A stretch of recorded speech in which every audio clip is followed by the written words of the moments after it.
Sure. Here is a rewritten version of your story, faithful to the original plot and themes, but told in smooth, American-style English with dramatic tension and emotional weight, capped at approximately 3,500 characters. You fix that engine, she laughed, and I'll marry you. The words echoed through the Precision Dynamics warehouse like a slap in church silence. Claire Remington, head engineer with 2 Ivy League degrees and a chip on her shoulder, stood with her phone aimed squarely at Marcus Lee, a mechanic from the South Side whose hands had more oil than college ink. I'm recording everything, she said, smirking. When you crash and burn, I want people to see what happens when a grease monkey tries to play with the big toys. The prototype engine before him had already swallowed $200,000 and spit out 5 senior engineers. Dead project, they said. Unsalvageable. But someone in the last meeting had made the mistake of saying, even Marcus from that repair shop could probably do better. Claire had taken it personally. Now it was a circus, and Marcus was the clown. He had no degree. No access to their software. No slick lab.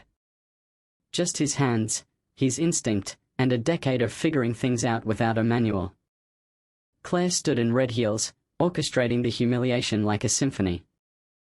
Her assistant, Kyle, whispered, "Guy probably didn't even finish high school." Marcus didn't react. His eyes were locked on the busted machine, tracing its secrets. While the others watched for entertainment, he saw something different in tension. Sabotage. 3 microscopic inconsistencies. Someone had wanted this to fail. Claire didn't see it. Too busy planning the punchline to realize the joke was turning. By Tuesday, her ego was on parade. She made a company-wide chat titled Miracle Mechanic Updates. Memes, jabs, countdowns to Friday's wedding. Marcus' teenage son found the videos online. He came home from school with red eyes. "Dad, they're making fun of you." On TikTok. Marcus hugged him. People laugh when they're scared. But he wasn't just fixing an engine anymore, he was unearthing something darker. With help from Hector Alvarez, a retired precision veteran, and Dr. Renee Carter, a mechanical engineering professor and industrial sabotage expert, the puzzle came into view. This engine wasn't broken. It was murdered. 8 similar failures over 3 years. Same pattern. Same result, black or female engineers demoted. Claire's team promoted. By Friday, Claire had set the stage. Plastic flowers. A cameraman. Dozens of employees invited to witness Marcus' defeat. But when he stepped forward, he wasn't holding tools, she was holding evidence.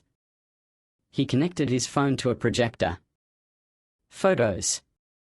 Reports. Messages. The sabotage laid bare. This wasn't failure. This was engineering with a target.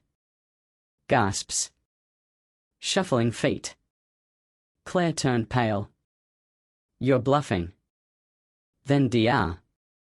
Carter stepped in. "He's not. I've seen this pattern before. And we've submitted the report to the DOJ." The room froze. And then the engine roared to life, smoother, cleaner than before. Optimized. Efficient. Marcus turned to Claire, smiled gently, and said, "As for that marriage offer? I'll pass. I prefer partners who respect me." Security escorted her out an hour later. Kyle followed. Lawsuits were filed.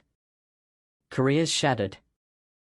6 months later, Marcus had a corner office at Precision Director of Innovation. His first hire? A young female engineer who'd been overlooked. His first project? A mentorship program for underrepresented tech talent. And Claire? Last anyone saw, she was trying to rebrand on LinkedIn as a consultant for resilient leadership. Funny thing is, when people try to break you in public, they forget you might rise in public too. And sometimes, the only thing more satisfying than proving them wrong is proving you never needed their approval in the first place. So now you tell me, was it revenge or justice? Let's talk about that.